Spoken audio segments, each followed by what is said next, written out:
Hello everyone. So మనము compiler design previous వీడియోలో మనము science of building the compiler గురించి మాట్లాడుకున్నాం కదా.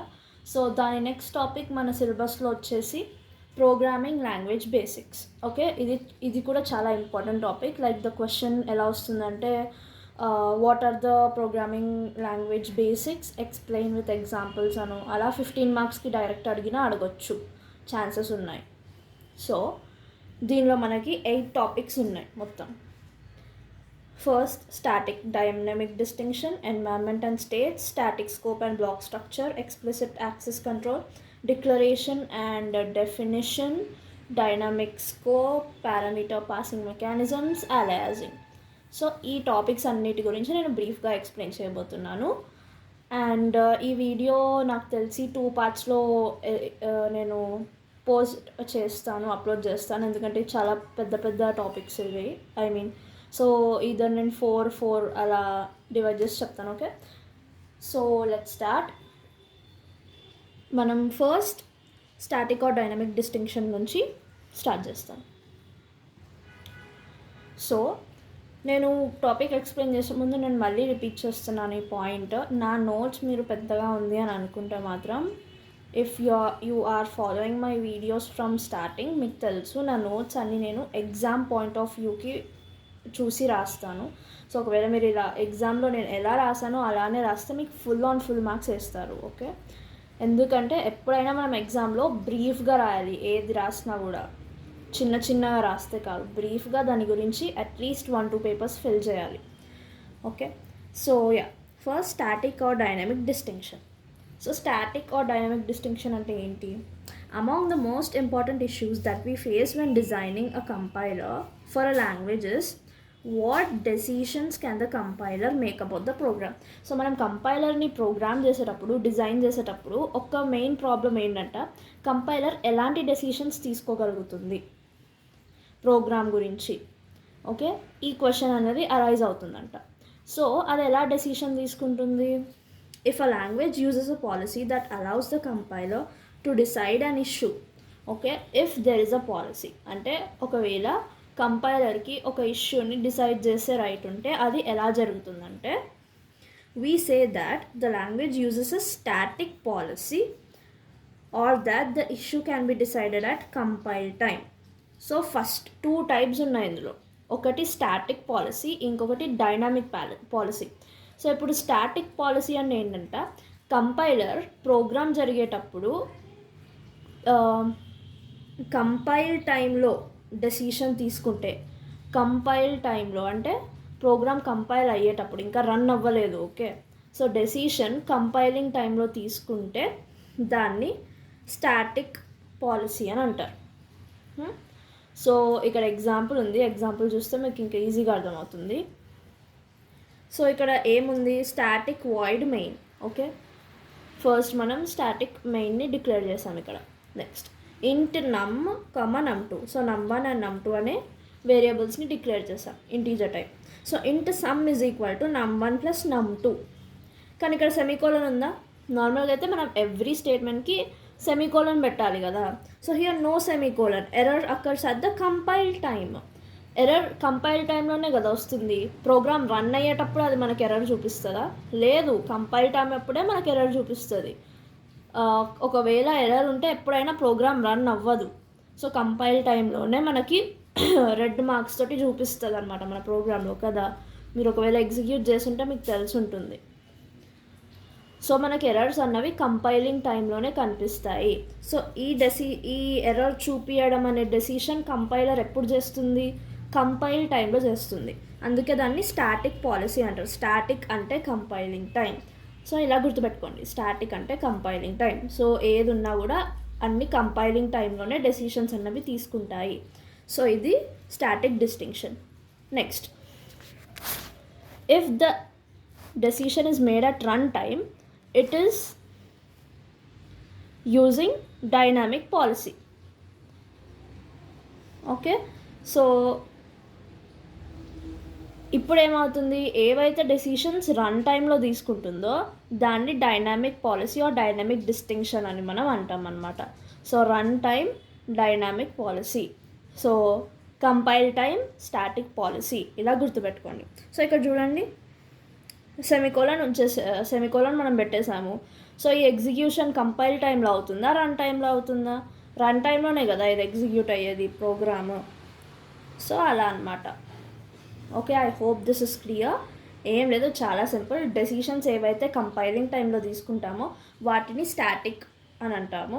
డెసిషన్స్ ఏవైతే రన్ టైంలో తీసుకుంటామో వాటిని డైనామిక్ అంటాం. ఓకే, సో ఇప్పుడు సెకండ్ టాపిక్కి వెళ్దాం.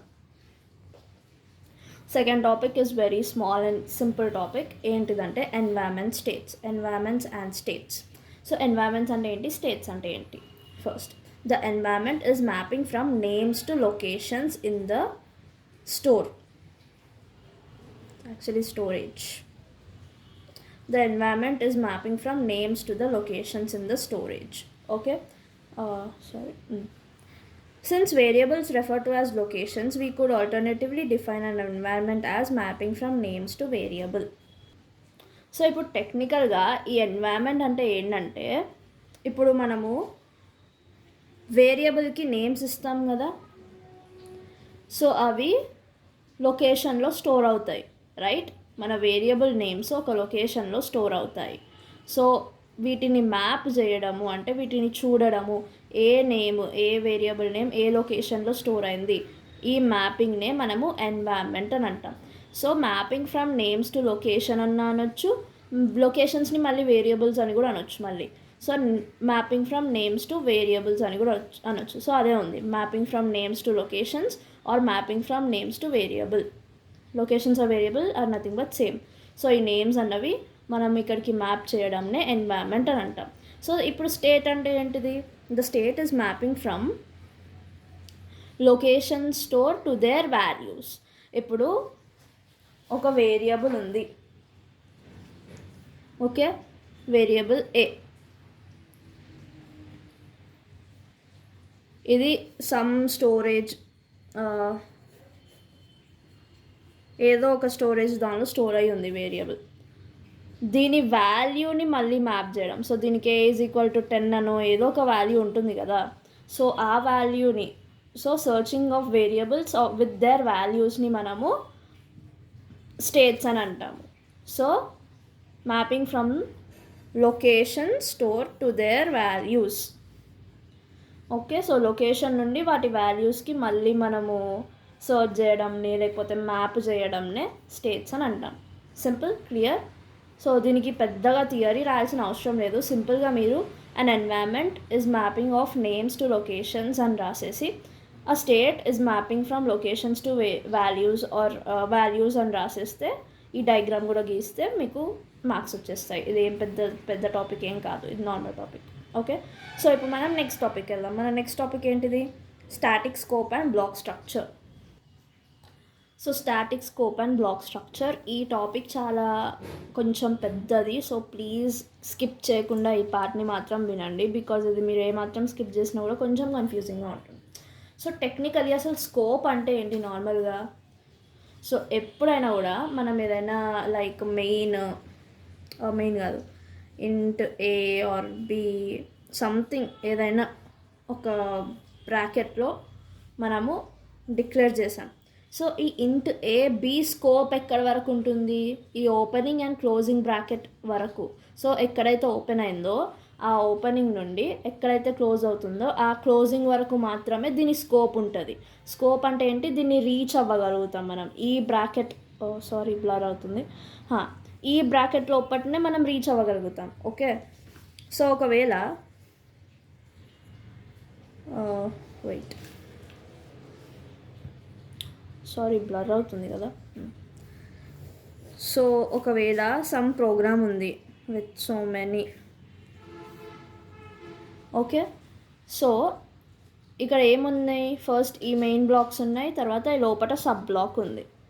సో ఈ సబ్ బ్లాక్లో నేను ఏ ఈజ్ ఈక్వల్ టు 10 అని రాశాను. సో ఈ ఏ ఈజ్ ఈక్వల్ టు 10 ఈ బ్లాక్ వరకే ఉంటుందా, లేకపోతే ఈ బయట బ్లాక్ వరకు కూడా వస్తుందా? ఏ ఈజ్ ఈక్వల్ టు 10 అన్నది ఈ బ్లాక్ వరకే ఉంటుంది, ఈ బయట బ్లాక్కి రాదు, ఎందుకంటే దీని స్కోప్ ఎక్కడ నుండి బ్రాకెట్ ఓపెన్ అవుతుందో ఎక్కడైతే క్లోజ్ అవుతుందో దాని మధ్యలోనే ఉంటుంది.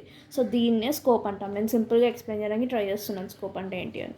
ఓకే, సో స్కోప్ అంటే ఏంటి, ఒక ఓపెనింగ్ అండ్ క్లోజింగ్ బ్రాకెట్ మధ్యలో వరకే దాని రీచ్ అన్నది ఉంటుంది. ఓకే, సో అది దాన్ని బయటకి యూజ్ చేయలేం మనమేని. ఓకే, సో ఇప్పుడు టాపిక్లోకి వెళ్దాం. So the scope rules for C are based on program structure. So మనం సి ప్రోగ్రాంలో ప్రోగ్రామ్ స్ట్రక్చర్ బేసిస్ మీద ఉంటాయంట స్కోప్ రూల్స్. స్కోప్ అంటే మీకు అర్థమైంది కదా, జస్ట్ ఆ బ్రాకెట్స్లో మాత్రమే ఉంటుంది, దానికంటే బయట మనం దాన్ని యూజ్ చేయలేము. Okay, so scope of variable is implicitly determined by where the declaration appears in the program. So అది ఎక్కడైతే డిక్లేర్ అవుతుంది, ఏ బ్రాకెట్స్లో డిక్లేర్ అవుతుంది, సో దాన్ని బట్టి మనము డిటర్మైన్ చేయగలుగుతాం. ఓకే, సో ఒక స్కోప్ ఆఫ్ ద వేరియబుల్ని మనం ఎలా డిటర్మైన్ చేస్తాము, ఎక్కడైతే డిక్లరేషన్ వస్తుందో ప్రోగ్రాంలో అక్కడ. Next, in languages like C++, C#, and Java provides explicit control over scope through the use of keywords like public, private, and protected. So ఇక్కడ ఇంప్లిసిట్ అంటే మనం బయట ఇంకా యూజ్ చేయలేము. సో ఇది ఎగ్జాంపుల్, మనం దీన్ని ఇంకా బయట యూజ్ చేయలేము, ఎక్కడ లోపలనే ఎక్కడ డిక్లేర్ అయిందో అక్కడనే దాని స్కోప్.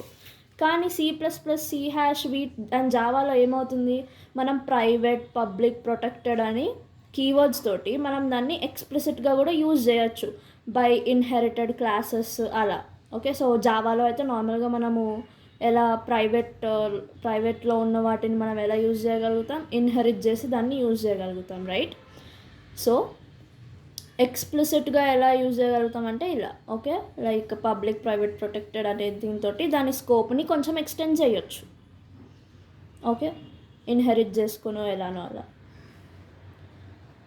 సో ఏంటంట, in languages like C++, C#, and Java provide explicit control over scope through use of the keywords like public, private, protected. So నార్మల్గా ఇక్కడ ఏమవుతుంది, ఇదేమో లోపటనే ఉంటుంది. ఒకవేళ నేను దీనికి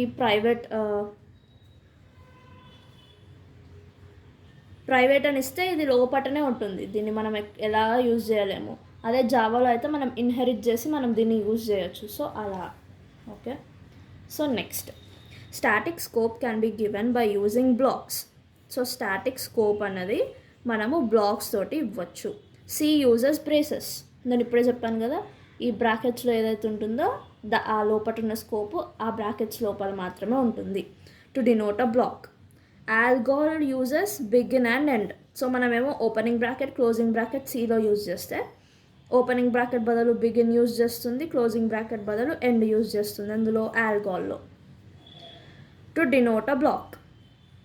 okay, so block can be nested inside other blocks. So మనము ఎన్ని అంటే అన్ని బ్లాక్స్ని లోపల నెస్ట్ చేయొచ్చు. సో బెస్ట్ ఎగ్జాంపుల్ ఇదే, ఇప్పుడు నేను చెప్పాను కదా. సో బయట మెయిన్ బ్లాక్ ఉంది, మళ్ళీ లోపల బ్లాక్ ఉంది, కావాలంటే నేను ఇంకా లోపల ఇంకొక బ్లాక్ కూడా రాయొచ్చు. So we can say a variable declaration D belongs to a block B if it is declared in B. ఇక్కడ కన్ఫ్యూజ్ అవ్వకండి, జస్ట్ సెకండ్. మనము ఒక వేరియబుల్ Dని బిలాంగ్స్ టు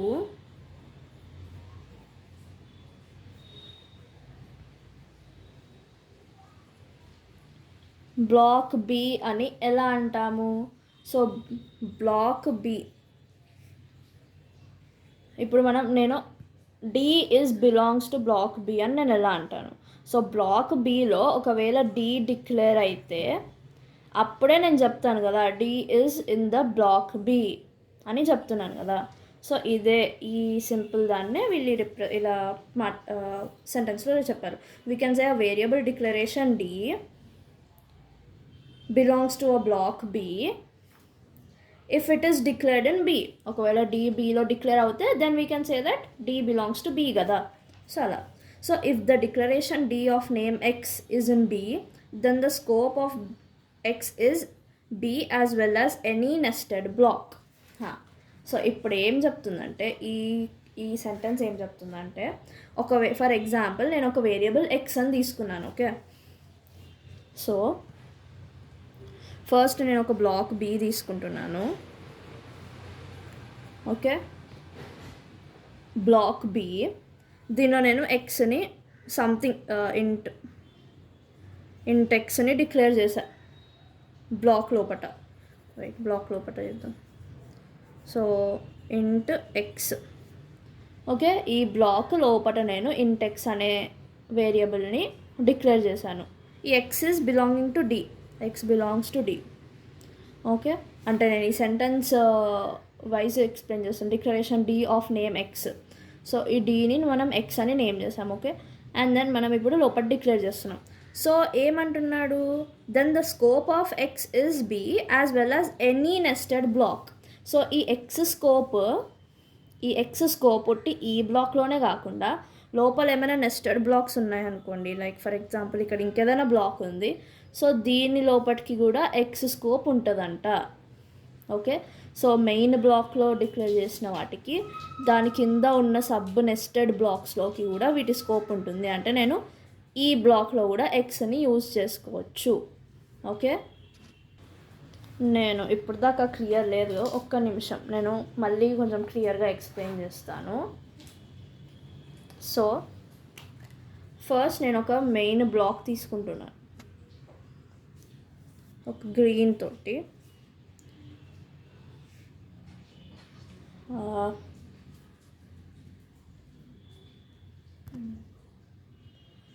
సో ఇక్కడ నేను ఒక బ్లాక్ తీసుకున్నాను, దాట్ ఈస్ బి. సో నేను ఎక్స్ని ఇంట్ ఎక్స్ డిక్లేర్ చేశాను. ఇంట్ ఎక్స్ని డిక్లేర్ చేసిన తర్వాత ఏమైందంటే దానిలో ఏవైనా సబ్ బ్లాక్స్ ఉంటే ఒకవేళ, సో ఇప్పుడు దీనిలో ఏదైనా నెస్టెడ్ బ్లాక్ ఉంది. నెస్టెడ్ అంటే ఏంటి, మెయిన్ బ్లాక్ లోపల ఇంకొక బ్లాక్ ఉండడంనే నెస్టెడ్ బ్లాక్స్ అంటాం. సో ఈ ఇంట్ ఎక్స్ అన్నది ఈ నెస్టెడ్ బ్లాక్స్లో కూడా స్కోప్ ఉంటుంది. అంటే మనం ఇంట్ ఎక్స్ని ఈ నెస్టెడ్ బ్లాక్లో కూడా వాడుకోవచ్చు. మళ్ళీ దీని లోపల కూడా ఇంకొక నెస్టెడ్ బ్లాక్ ఉంటే దాని లోపల కూడా మనం ఇంట్ ఎక్స్ని వాడుకోవచ్చు. ఓకే, అదే ఆ స్టేట్మెంట్ చెప్తుంది. సో మనము మెయిన్ బ్లాక్లో ఉన్నదాన్ని మనం నెస్టెడ్ బ్లాక్స్లో కూడా వాడుకోవచ్చు వేరియబుల్స్ని. సో ఈ స్టేట్మెంట్ ఇంకోసారి చదివితే మనకి ఈజీగా అర్థమవుతుంది. If the declaration D of name X is in the B, then the scope of X is B as well as any nested block. Okay, so ఇక్కడ ఒక నోట్ ఉంది, X will not have scope in nested block if it is redeclared in that black.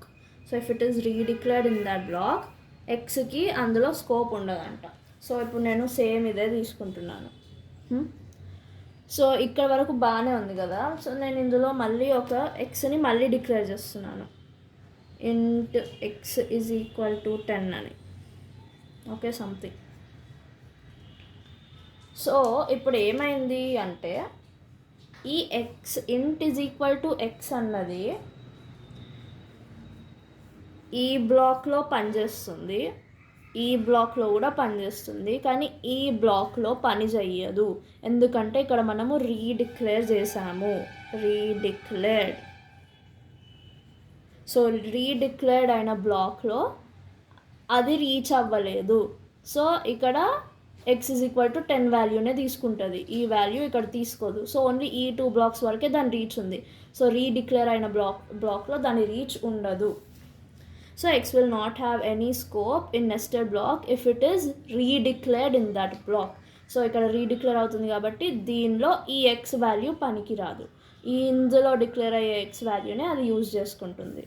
Okay, so ఇక్కడ నేను ఒక simple example తోటి ఈ కాన్సెప్ట్ని explain చేస్తాను, మీరు కూడా ఎగ్జామ్లో ఇలానే రాయాలి. Okay, so consider the program shown in below figure. So below figure ఇక్కడ నేను ఒక ప్రోగ్రామ్ తీసుకున్నాను విత్ ప్రాపర్ ప్రతి బ్లాక్కి ఒక స్క్వేర్ గీసి, జస్ట్ బికాజ్ కన్ఫ్యూజన్ ఉండకుండా. Okay, so shown in below figure which has 4 blocks. So ఎన్ని బ్లాక్స్ ఉన్నాయంట, సో 1 2 3 and 4. సో 4 బాక్సెస్ ఉన్నాయి కదా, B1 B2 B3 and B4. నేను నేమింగ్ రాశాను కన్ఫ్యూజన్ ఉండకుండా. 4 blocks with several definitions of A and B. Each declaration initializes its variable to number of blocks to which it belongs. Okay, so ఇందులో ఏమవుతుంది, A and B అనే variables ఉన్నాయి, మీకు చూస్తున్నారు కదా. సో ఆల్రెడీ ఫస్ట్ బ్లాక్లో A is equal to 1, B is equal to 1 అని declare అయి ఉన్నాయి. కానీ మళ్ళీ సెకండ్ బ్లాక్లో బీని మళ్ళీ రీడిక్లేర్ చేశారు, మళ్ళీ థర్డ్ బ్లాక్లో ఏని రీడిక్లేర్ చేశారు, మళ్ళీ ఫోర్త్ బ్లాక్లో బీని రీడిక్లేర్ చేశారు. సో ఇప్పుడు దీని డిక్లరేషన్స్ అండ్ స్కోప్ ఎలా ఉంటుందో చూద్దాం. ఓకే, సో ఫస్ట్ ఏం డిక్లేర్ అయింది ఫస్ట్ నేను మీకు మంచిగా ఎక్స్ప్లెయిన్ చేస్తాను. సో మీకు ఇప్పుడు కన్ఫ్యూజన్ పోతుంది. సో టెక్నికల్గా ఇప్పుడు మనము ప్రతి వేరియబుల్ డిక్లరేషన్ ఇంకా వాటి స్కోప్ ఏ బ్లాక్ నుండి ఏ బ్లాక్ వరకు ఉంటుందో చూసుకుందాం. సో ఫస్ట్ డిక్లరేషన్, తర్వాత స్కోప్. ఫస్ట్ డిక్లరేషన్ ఏముంది, ఏ ఈజ్ ఈక్వల్ టు 1. సరే, ఇప్పుడు మనం ఏ ఈజ్ ఈక్వల్ టు 1 ఏ స్కోప్ వరకు ఉంటుంది అని చూద్దాం. So first A is equal to 1 main first B1లో డిక్లేర్ అయింది కాబట్టి B1లో ఖచ్చితంగా ఉంటుంది. నెక్స్ట్ B2లో ఏ డిక్లేర్ అయిందా ఎక్కడైనా, లేదు. సో B2లో కూడా దాని స్కోప్ ఉంటుంది, రీడిక్లేర్ అవుతే దాని స్కోప్ ఉండదు. సో నెక్స్ట్ B1లో స్కోప్ ఉంది, B2లో కూడా ఉంది, ఎందుకంటే ఎక్కడ రీడిక్లేర్ అవ్వలేదే ఇక్కడ. సో నెక్స్ట్ B3లో రీడిక్లేర్ అయ్యింది. సో ఈ ఇంట్, సో మనం ఫస్ట్ దీన్ని చూస్తున్నాం. So int A is equal to 1 scope B1 ఉంటుంది, B2లో ఉంటుంది, B2 వరకే. సో B3 కంటే ముందు, సో B3 వరకు అని రాయాలి. అంటే మీరు నన్ను క్వశ్చన్ అడగచ్చు, B2 వరకే కదా, సో B1 B2 అని రాయొచ్చు కదా అంటే, నో, మనం B3 వరకు రాయాలి, B3 అని రాయాలి. సో B3 అంటే ఏంటంటే దాని ముందు దాని వరకు దాని స్కోప్ ఉంది అని అర్థం అనమాట. సో ఇక్కడ కన్ఫ్యూజ్ అవ్వకండి, నాకు B1 అండ్ B2 ఈ రెండిట్లోనే స్కోప్ ఉంది, కానీ మనం రాయడం B1 టు B3 అని రాస్తాం అనమాట. సో మనము B1 టు B3 అని రాస్తే దాని అర్థం ఏంటంటే B1 B2లో స్కోప్ ఉంది, B3లో లేదు అని అర్థం. ఓకే, సో ఇక్కడ రాసి చూపిస్తే మీకు అర్థమవుతుంది.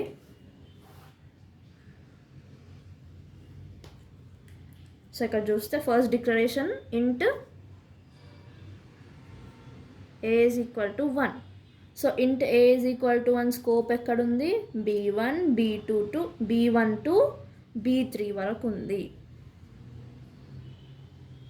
సో ఎక్కడైతే రీడిక్లేర్ అవుతుందో దాని వరకు మెన్షన్ చేయాలన్నమాట, అది సింపుల్గా చెప్పాలంటే. సో ఎక్కడి వరకు అయితే రీడిక్లేర్ అవుతుందో దాని వరకు మెన్షన్ చేయాలి. సో B1 నుండి B3 వరకు ఇంట్ A is equal to 1 scope ఉంది. ఓకే, నెక్స్ట్ సో నెక్స్ట్ ఏముంది, ఇంట్ B ఈజ్ ఈక్వల్ టు 1, ఇంట్ B is equal to 1. So ఇంట్ B is equal to 1 scope ఇక్కడ ఇప్పుడు ఎక్కడ దాకా ఉంటుంది, B1లో అయితే ఖచ్చితంగా ఉంటుంది, ఎందుకంటే అదే మెయిన్ బ్లాక్, సో ఆబ్వియస్లీ దానిలో ఉంటుంది. కానీ నెక్స్ట్ B2లో ఏమవుతుంది, నెక్స్ట్ బ్లాక్లో ఏమవుతుంది, రీడిక్లేర్ అవుతుంది. సో మనము రీడిక్లేర్ అయ్యే దాని వరకు దీని స్కోప్ని రాయాలి. So it will be B1 to B2. So it will be B1 to B2. ఎక్కడైతే రీడిక్లేర్ అవుతుందో ఆ బ్లాక్ వరకు మెన్షన్ చేయాలి. సో ఇంట్ B1, సారీ బ్లర్ అవుతుంది, ఇంట్ B1 B is equal to 1 దీని స్కోప్ ఎక్కడుంది, B1, అండ్ ఎక్కడైతే రీడిక్లేర్ అవుతుంది B ఈజ్ ఈక్వల్ టు 2 ఇక్కడ రీడిక్లేర్ అవుతుంది కాబట్టి B2. So B1 to B2. Okay, సిమిలర్గా నెక్స్ట్ ఏముంది, మళ్ళీ ఇంట్ B ఈజ్ ఈక్వల్ టు 2 ఉంది.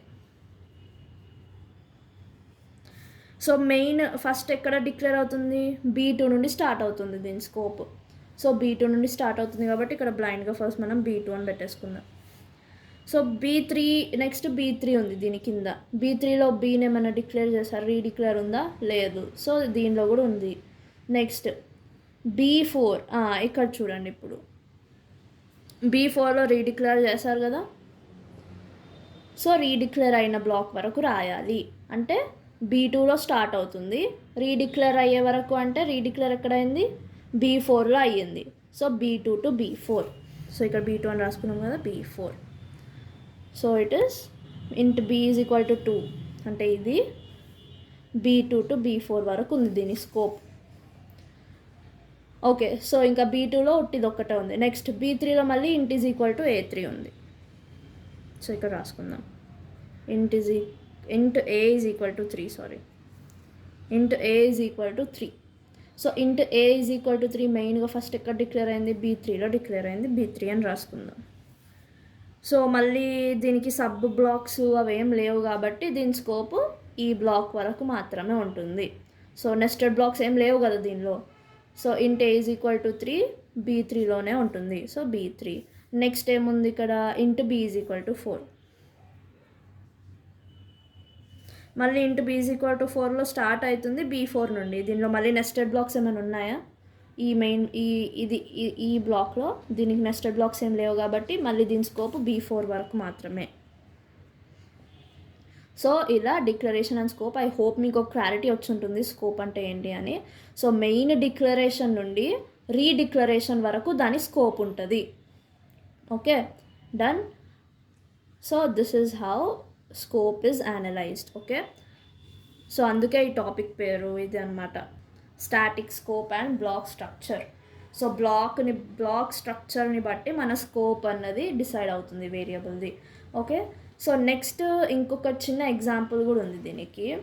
సో ఇక్కడ చూస్తే consider print statement of B4.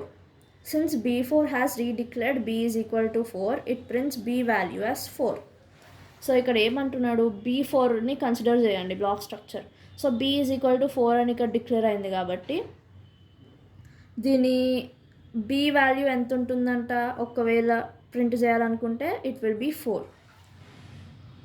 It does not contain its surrounding block B2, also does not contain A's declaration.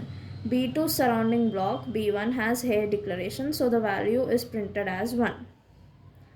Okay, so ఇంత complex statement అర్థం ఏంటంటే ఇక్కడ మనము ఏ వాల్యూని ప్రింట్ చేస్తున్నాం. సో ఏ వాల్యూ ఇక్కడ దీనిలో అయితే ఏ వాల్యూ ఏం లేదు. ఓకే, సో ఇది ఎందులో సబ్ బ్లాక్, B2కి ఇది సబ్ బ్లాక్. సో కనీసం B2లో ఏమైనా ఉందా ఏ వాల్యూ, ఇక్కడ కూడా ఏ వాల్యూ ఏం లేదు. సో ఈ బ్లాక్లో ఏం లేదు, దీని పేరెంట్ బ్లాక్ అంటే B2లో ఏం లేదు, కానీ B1లో ఉంది A ఈజ్ ఈక్వల్ టు 1 అని. సో ఏ వాల్యూ ఎంత ఉంటుందంట, 1 ఉంటుంది. ఒకవేళ ఇందులో B ప్రింట్ చేస్తే B వాల్యూ ఏమో 4 ఉంటుంది, కానీ ఏ వాల్యూ ఎంత ఉంటుంది, ఈ A ఈజ్ ఈక్వల్ టు 1 ఉంటుంది. ఎందుకంటే దీనిలో ఏ వాల్యూ లేదు, పేరెంట్ బ్లాక్లో ఏ వాల్యూ లేదు, కానీ సూపర్ బ్లాక్లో ఉంది. So A is equal to 1.